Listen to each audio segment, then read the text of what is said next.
Hi, and welcome to another episode of Money Talk, where we don't just talk about money. Sometimes we need to just think about what are we doing to attract it? What are we doing to manage it? What tools are we using to manage it with? Well, today's guest is going to talk to us about that. Many of us just think, okay, I'm just going to have, at the end of the year, I'll just have a shoebox full of receipts and I'll hand them off to my bookkeeper or to the person that prepares my taxes, and away we go. And then there are some of you that are so meticulous, almost down to the dollar, and some even to the penny, how much money they've actually got sitting in any of their accounts, whether it's a business account or a client account. Well, it doesn't make any difference. So we're going to get started, and I have two requests. If you like this, don't keep it to yourself. Share it and like it, and make sure you subscribe so that you can find out when we've got a show coming on. And the other is stay tuned because we'll be right back. Linda gave me the courage, the confidence to move forward. And after I was finished with Linda Kaye's training, I was at the next level. It's Linda Kaye. But when you trust that piece of you that says, I got something to give, I have something to say, you know you've got something to do. Get on your feet, shake your hands in the air. Welcome to the stage, Linda Kaye. And we're back. And I did say that we have a really special guest. And our special guest isn't new to money because apparently she's been around money and managing people's money for a pretty long time. She's a published author and a business coach that helps women business owners. Now, why is it that we focus on women? Do you think that we just don't have the aptitude? No. We have the stick-to-itiveness of understanding money matters. And it isn't enough that, oh, my husband or somebody else manages it for me. When you know what you have, when you know how to manage it, guess what? Lots more gets given to you. Yep, that's a fact. But after losing her husband to cancer, she channeled her pain into purpose, teaching herself and her daughters and her clients about money management and cash flow, business coaching, etc., etc., etc. Welcome to our stage, Krista McLellan. Hey, Krista, how are you? I am well, having some lovely tech issues with all the worldwide tech going on today. Well, we are pros and the show must go on, and that's what it does. Life must continue. Well, and speaking of life must continue, that is a big handful to be given the burden of raising children by yourself. I was a single parent, raised my daughter alone, but my husband, there was no husband. There was no husband involved here, except the initial contribution. So having said that, relying on a partner and building a life together till all of a sudden life as you knew it is instantly over. And you can have time and you can have all the time in the world to prepare for it, Krista. Just as I'm sure the diagnosis for the cancer said, okay, that's a death sentence and we're going to battle it. We're going to see if we can do something about it. And at the end of his life, hopefully you had some real quality time with him and the girls with him as well. But were you prepared to step into life and take over the reins financially? No. I was really angry with myself and I judged myself harshly for that. Tell me about that. Because here I was a bookkeeper, right? I did bookkeeping for businesses. Wait a minute. You were a bookkeeper and you knew better, didn't you? And you just kind of ignored it because somebody else was taking care of it, right? Well, I kind of forced it on him. I say that he didn't take my financial power. I put it on his shoulders because I dealt with it all day. I didn't want to deal with it at home. And it was like he was really the breadwinner. My money was really just for the extras for the kids. And so I felt like, he earned it. I didn't want to deal with it after dealing with it, for my clients. And so I thrust it on him. And then it was just a lot of hard, steep learning lessons that I wish I had knew when I started. And it was in his phone and his name and his email, which I didn't have access to. So all of a sudden, I didn't wait a minute. Wait. You know that he is ill. He probably has a life-threatening illness, and you have some time to prepare for this, or no? Very short window. We only had 8 months from diagnosis to when he passed.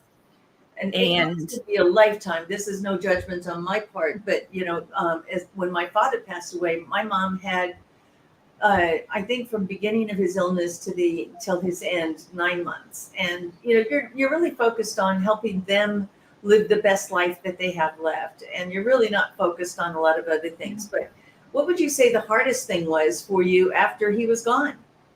Well, they didn't tell us that it was a life sentence. They kept telling us, oh, after this next hurdle, he'll be able to come home. And even 3 days before he passed, they were saying, once he gets beyond this, he'll be coming home. Oh my God. They didn't tell us. They never told us that it was a life sentence, that it was terminal. Oh, never said that. That's even more tragic. And I'm so sorry for your loss.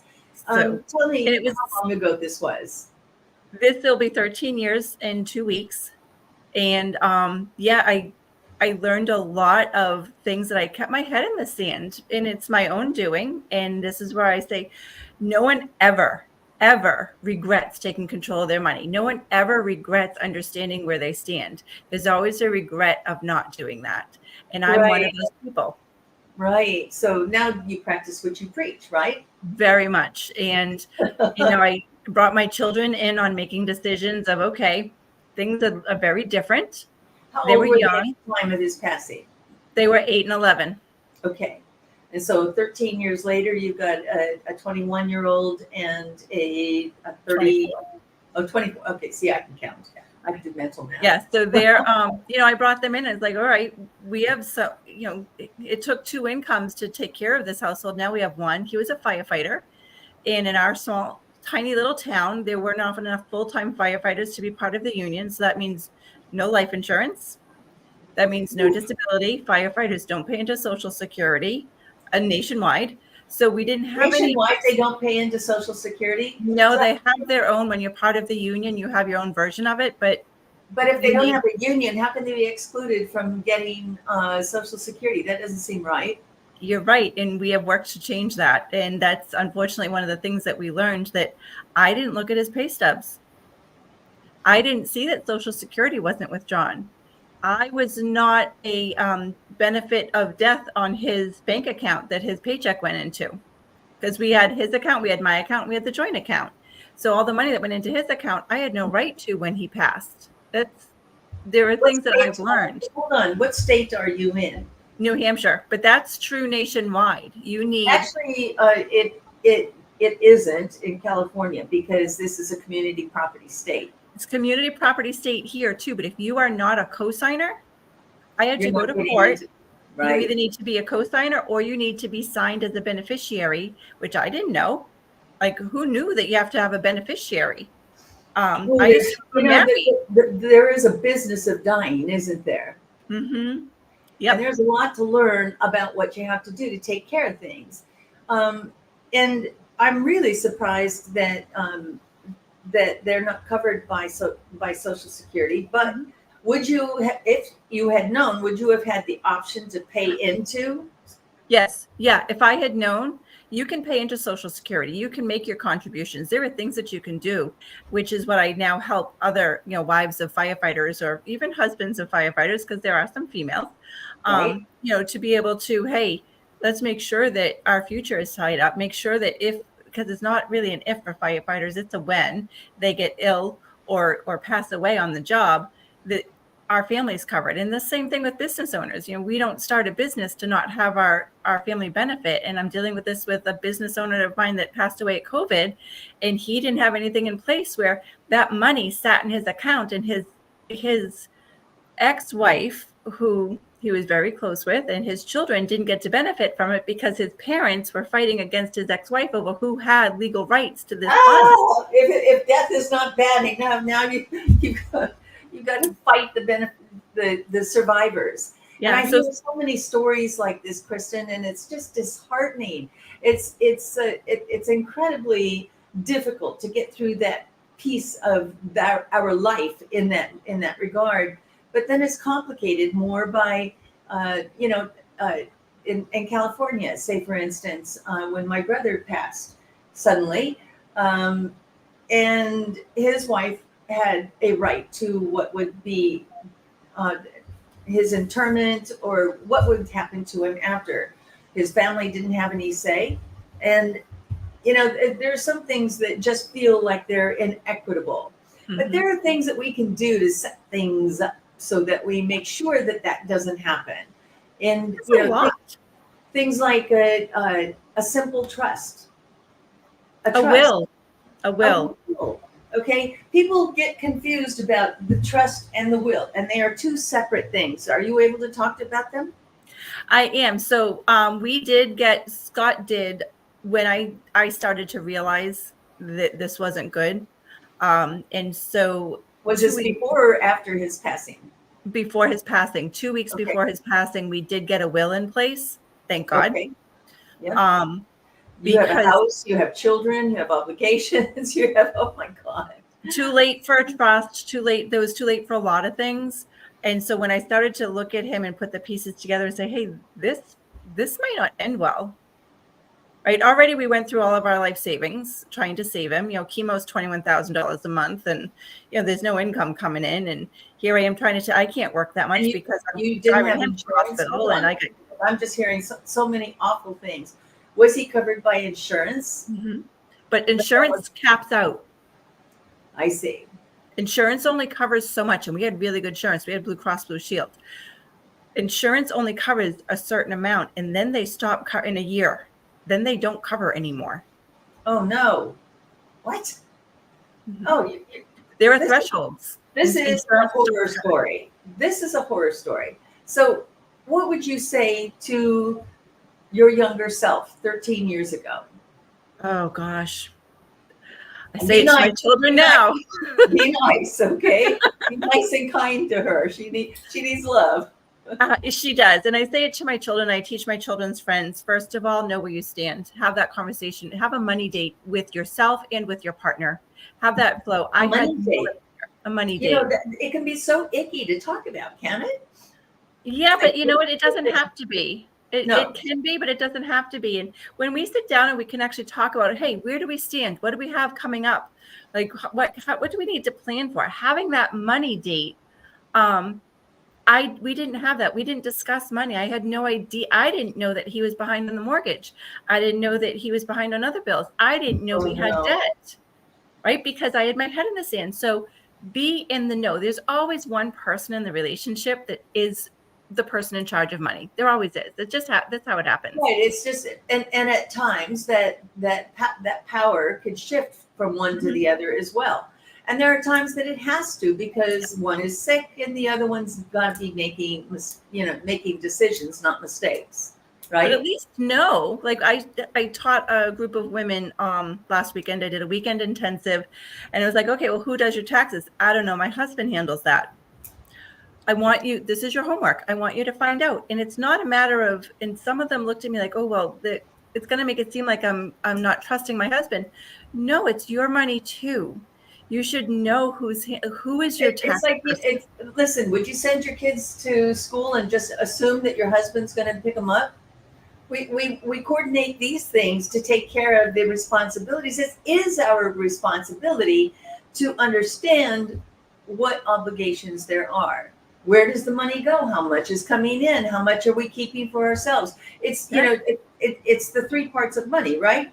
Paying ourselves first, meaning we've got something that's put away for our future. And then the tzedakah, the piece that says this is the charitable piece of this. Mm-hmm.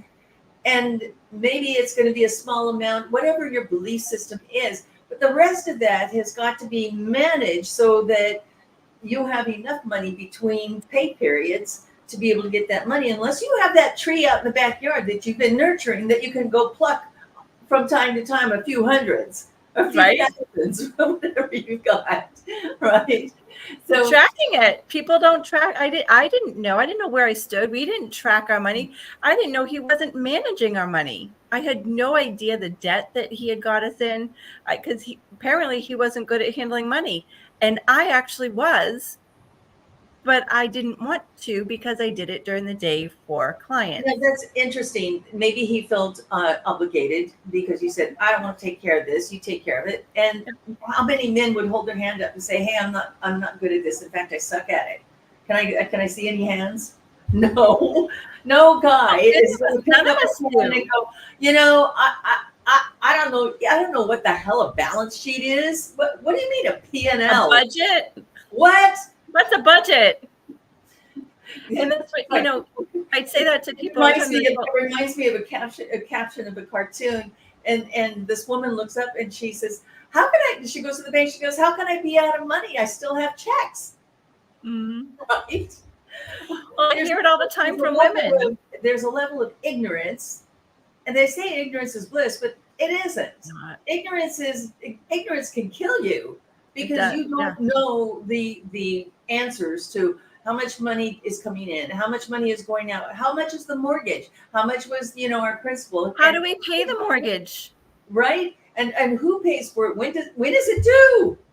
Right? When is the insurance policy due on the house to take care of the house? Do we have? I had to go to court for my mortgage. Oh my goodness! And Because it was wait a minute? his Are you password. also, wait a minute. Yeah. Are you on the mortgage? I was on the mortgage, right? And I'm on the deed. However, it was his password, his email, his phone. I didn't have access to that. I had to go to court. He didn't give this to you before he passed? He didn't think he was going to die. We didn't think he was going to die. 3 days before, they're telling us he's going home. I don't believe I'm going to die either, but I do have a contingency plan. We were young and dumb. Young and dumb. That's our excuse, and I'm sticking to it. Young and dumb. It's like kids are so much smarter today, though, Krista. And thankfully, but they aren't. I'm going to tell you, they aren't. Do you know Really? I had one of yes. So one of my kids. So I have my kids. They're 24 and 21, right? But as they were growing up, my kids had to earn their money. Well, one of my kids' friends said, "Hey, let's go out and do this." And my oldest said, "I really don't have the money for that." She goes, "Oh, just go to the ATM and get it." And my oldest says, "I don't have the money in my ATM for that." She goes, "Well, there's always money in the ATM."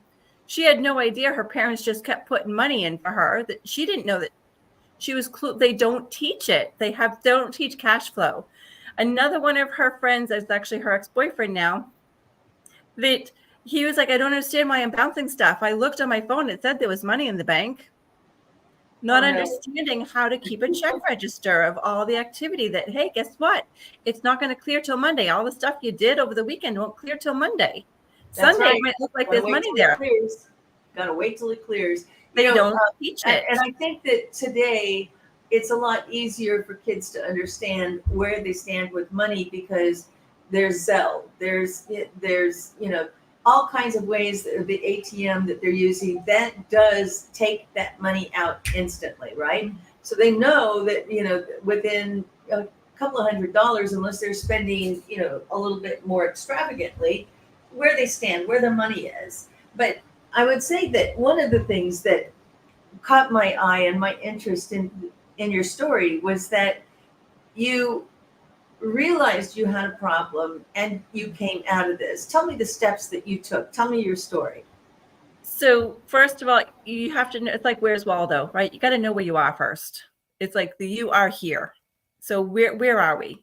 And finding out where we stand is the first step in anything. And that's tracking. So that's what I did is I was like, all right, what do I have coming in? What do I have going out? Where am I? Am I negative? And at that point I was. So I had to cut some expenses. And my children, I had that discussion on what we were going to cut. And they got to help make those, even as young as they were, they got to help make that decision because it did impact them. And we had to decide, are we going to stay and fight for this home? Or are we going to give up our home and go live with Nana and money will be easier? And we decided to stay and fight. So we gave up cable TV. We had to cut our expenses to live within what was coming in. So that's the first thing is you have to know where you stand. Then you have to track. So I did a workbook and this is what the kids and I did. And we made a game we did the old envelope system that I was brought up with, where this is the mortgage. I hear so many people say that. Oh, there's nothing left in the envelope. I guess we're going to have to cut that expense until we've got money, until we can refill the envelope. And we tried to leave money in the envelope. It was a game. It's really simple to comprehend envelopes and money in the envelopes. it's not easy to comprehend. How do we refill that? Where are we going to go get that? How do we refill it? We can't just go to the sink and turn the faucet on, right? Out pours coins of money. So how did that impact your kids that they were participating in the decisions? They're old enough. At 8 years old, they really are old enough. Heck, at 6 years old, they have comprehend a lot. 2 and 3, no, they don't understand that. But I remember even as a kid, I never thought we were poor until maybe in middle school when somebody asked me, "Why are you wearing your shoes from last year? Aren't those last year's shoes?" It never occurred to me I would go buy a new pair because there was still a lot of tread on those shoes yet, right? So kids get messages from everybody else, but what they get from parents is, that messaging. What messaging were you giving the girls? Because this is value system now that we're talking about. Yes. It's what's important to us, where do we want to spend our money on? And that shows what's important to us. And so like when it came time, the first Christmas without Scott, I live in New Hampshire, it gets cold, right? Yep. And here's our first Christmas. And I said, okay, we have a choice. This is how much money we have right now extra that we can spend on Christmas. That means we can either have like our Christmas breakfast that we were used to, because I only had $50, or you can each have $25 in gifts, or like we have to choose. They chose breakfast because that was the tradition they like more than stuff. And then, money was really tight. They had gotten gift cards. The fire department my husband was on gave them gift cards for Christmas. Nice. And right after Christmas, I'm running out of oil. It was like January 15th. I'm running out of oil. I need new tires. Heating the house, you mean? Yep, to heat the house. I need new tires because my mechanic said your tires are not safe. You can't be driving on the ice with your kids in the car like this. And I'm like, I didn't have money for both. I knew I had money for oil, but I hadn't intended on new tires. And I was like, okay, what am I going to do? Because I can't drive. I can't put my kids in danger. And my kids turned around, and what was important to them is they gave me their gift cards, and they said that they wanted tires for Christmas. Wow. Oh my gosh, that just gives me chills. It's hard to not choke up. Yep. Proud? Yes. I also felt like the biggest failure in the world as a mother, that they were giving up. I mean, they got $50 gift cards, that was all that they had. And they were giving it up because they understood the value of what we were working for. They didn't give up all that they had. They gave up so that they could have all that they do have, right? And that's a different perspective, because they knew how important having a car was. They were going to benefit from being taken to places, being in the car. They would also benefit from being warm, being in the house. So, as much as you are hard on yourself and feeling that that angst that we feel as parents that we're not enough, you are more than enough. And those kids, that's a reflection back on you, Krista. That's the value system. That's the values I'm talking about, that you instilled in them, that what is important, from the breakfast to the tires to all the other decisions. We are capable of making hard decisions. We are, and doing hard things. Yep. And I mean, I found that your business money and your personal money are best friends. What happens to one tends to happen to the other. If you can't control your home money, you can't control your business money. And if you can't spend well $1,000, then you're gonna pour through $100,000 as well. You have to start handling the small amounts. To that one. Let me just tell you how well I know that one. It's as the kids got older, and my business started to grow, and more money came in, and we dug out. I have a youngest who is quite a talented dancer, and she was offered to be on this dance team, right, to go compete, which wasn't in our budget. We called it a money plan. We didn't call it a budget. We called it a money plan. And so my oldest decided to give up her soccer money to give her younger sister the money to go to dance, because she was like, it's not that important to me. It's important to her. And I was very proud of her for that. And What my young beautiful lessons. Oh my goodness. What they're incredible. now right now they're roommates. They moved out together into an apartment together, and they're roommates still supporting each other. Oh, that's It's really a great. beautiful, beautiful thing. And they still come over and help me shovel, thank goodness. Because I can't always That has to make it into the money plan, so somebody else is doing it for you, Krista.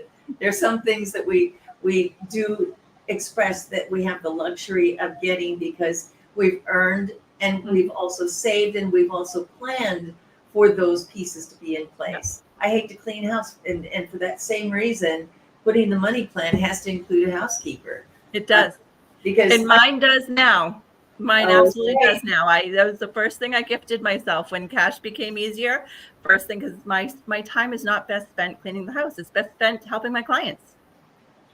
yeah, money isn't everything, but it certainly makes life easier.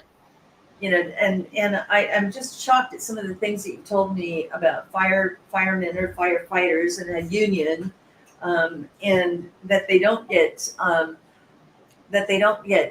Social Security. So Good luck getting life insurance on a firefighter. Oh my gosh, no kidding. I mean, he's running into fires. He's at risk all the time, right? So our firefighters are not covered very well. It's better. And also cancer, a lot of firefighters get cancer. And yet in our state, it was not deemed a workers' comp issue. No. In many states it is. It is in our state now. We have worked to change that. It is a workers' comp issue now. Not that it helps my family, but it will help other families. Sure, absolutely. So give me the 411 on the most essential things that a family, well, let's focus on the women that you're working with, whether they are married or they are single. What are the top things that they need to understand to feel empowered to be able to take control of their finances, and they know where they are? So I say none of us are born experts, right? Nope. Unless you start to practice something, you're not going to get good at it. So when people say I'm not good with money, I say, no, you just weren't taught how. We can all be good with money if we decide to learn how, and you haven't been taught how. And we can sit down and accounting is actually very, very simple. Where does the money come from and where did it go to? That's all it is. Right. Plus and minus. Yep. So when we can sit down and bring it down to basics of where's it coming from, where's it going to, and do I want it to go there? I recently wrote a blog, is your coffee worth $10,000? Because what people are spending on coffee, right? We're looking at, it only takes $27.80 a day to blow $10,000 in a year. Oh, repeat that little stat. That's an important one. 27. Who pays $27? Last time I went to Starbucks, I was like shocked. It's like, oh my goodness, I didn't know that was that expensive. Now add 1-2 things to it, maybe a macchiato and maybe a breakfast sandwich. Snack. Yeah. And it's easy to spend $15 in the afternoon, and there goes $27. If you're doing this every day, $10,000 goes like that, doesn't it? Yep. So being intentional. $10,000 do. So if they were that intentional and consistent, that $10,000 investment into into stocks and bonds or into their favorite crypto or into the I wouldn't say crypto, but no, you need to know what you're doing. So working with professionals and practicing it, that's really important. All right, so we got the money thing taken care of. Now, what other things could that younger self have understood or known, especially about her husband who's in a high-risk job? What things would you tell your audience? Here, pay attention to this. Get life insurance young. It's cheaper when you're young. I would get life insurance young. I had no idea when he passed away. Someone said to me, well, don't you have that insurance that pays off your mortgage if your spouse dies? I didn't know it existed. There's insurance that will pay off your mortgage. Should you get even not, you don't even have to pass away. If you are diagnosed with a life-ending illness, it will pay off your mortgage. If it is a disability, a disabling illness, it'll pay it off 80%. That exists. My life would be very different if I had known that existed. If we had life insurance from him in general, one of my clients now, she's built a business from the money that her dad left her. She's young. She's not much older than my children. And she's been able to build this amazing business from the money her dad left her from his life insurance. And my kid's like, well, that would have been nice if we had something left from dad, right? And I said, Oh yeah, my goodness. it would have been. I would didn't know we needed life insurance. We were young. Like, we didn't think that he was going to die in his 40s. Like, There is a policy called an AD&D, an accidental death and dismemberment, right? Mm-hmm. So that's a simple thing that you can usually find them in the back of the Inquirer, because inquiring minds want to know. And for some reason, they always advertise there. But that's a very cheap policy. And then just getting a life insurance, not a term life, which means you got to die in order to collect on it, right? So these are very unsavory topics, but they are topics which you must cover, because there must be a plan. If you have kids, or you're thinking about having kids, you need to have a plan in place that says, hey, if you're not there and you can't make that contribution anymore, who's going to do it? Who can provide for them? In the same way, that you're providing for your spouse. So whether you're man or woman, you've got to be thinking about these things. The other thing is having a plan.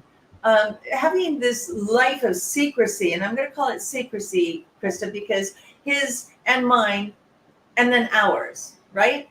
I will tell you that whether they die or they die in the relationship because you got a divorce, you need to know where these things are. You need to know, what are they? Where are they? He may have socked things away, but what do I need to know about it, about how to access it, to get it, to know about it, to understand it? And it's huge. I love it. I love your idea of a money date. And discuss if you can't discuss, and this is what I've learned, because I do have someone in my life now, and that is one of the things that it's a non-negotiable for me, is that we need to be able to talk about money, be very forthright, honest, open, and transparent. I see a lot of couples in the businesses that I work with where the husband, oh no, I'm going to put it here, I don't want my wife to know. Right. Or the wife is coming to me from the business owner saying, he doesn't know that we're not making it on our bills because he's not giving me enough money for the house. And like, they're not having conversations. There's not transparency. This is your partner in your life. And would you not share with your business partner what's going on? If it's your business partner, he would know. I would share with my business partner if I was doing something that I didn't want them to know about. That is the honest to God's truth. Yep. So not to say that the spouse shouldn't be trusted on every level, but if you're planning to get out, then your plan needs to be kind of laid out so that you can both walk away whole and clean. That's not always the case here, but or the incentive or the motivation. There are other things here that we talked about as well. One other piece that I think is a big, big part of this: a trust. A trust. My house is in a trust now. Yep, I had to renegotiate to get Scott's name off of it because we did end up with $185,000 in medical debt. Oh my God. Beyond what insurance paid for. And so I made sure that they couldn't come after the trust. And God forbid something happens to me. I want to know that my kids don't have to go through probate and don't have to pay inheritance tax. And essentially they own it already, right? It's theirs. And that's really the key, is like, where do you want things to go when you're not around? That's really the purpose of your trust. What do I have? Who's going to get it, right? So just like a money plan, how much is coming in, how much is going out? The trust is, what do I have and who's going to get it? And then they don't have to argue about it. No. My funeral is all paid for, because that was the other thing. Here we had no money, and I had to figure out how to bury him. Oh my God. Oh my God. It took me 3 years to pay the funeral home so that I could. And do you know that they will not give you the remains because we had him cremated? They will not give you the remains until that bill is paid off. Oh no. Took me 3 years to pay for the funeral. Good grief. These are things that can be avoided. So on a happier note, tell me about the money plan that you have in your place and in your life now. So we have a money date. My husband and I am newly married. Congratulations. To my childhood sweetheart, which is, wow. It's a sweet story. And he is wonderful with my children and very understanding of where I come from, that I'm fiercely independent. I will never rely on somebody again, ever. I will make sure I can pay my bills myself. Yep. And we do discuss money, and we do it on a weekly basis.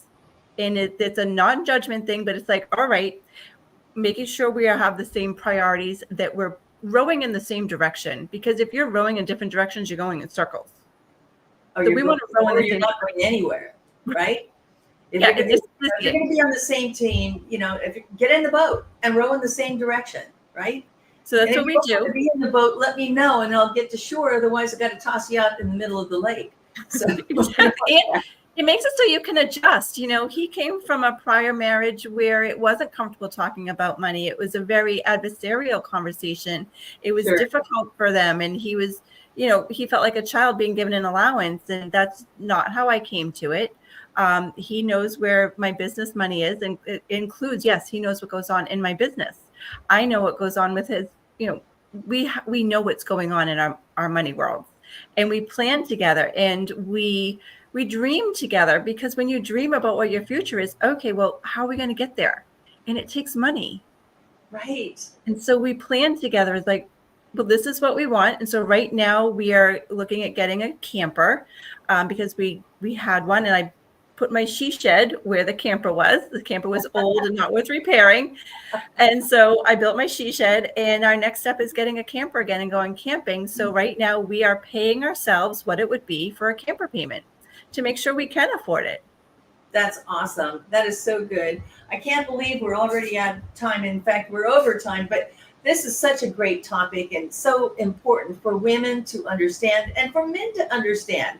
For goodness sakes, if your wife is the breadwinner and you're getting this allowance, you need to know it the same way, and to be empowered, not to take control of somebody, but to control your life, to control your outcome, to control what your life is going to look like with or without that person. That's so critical.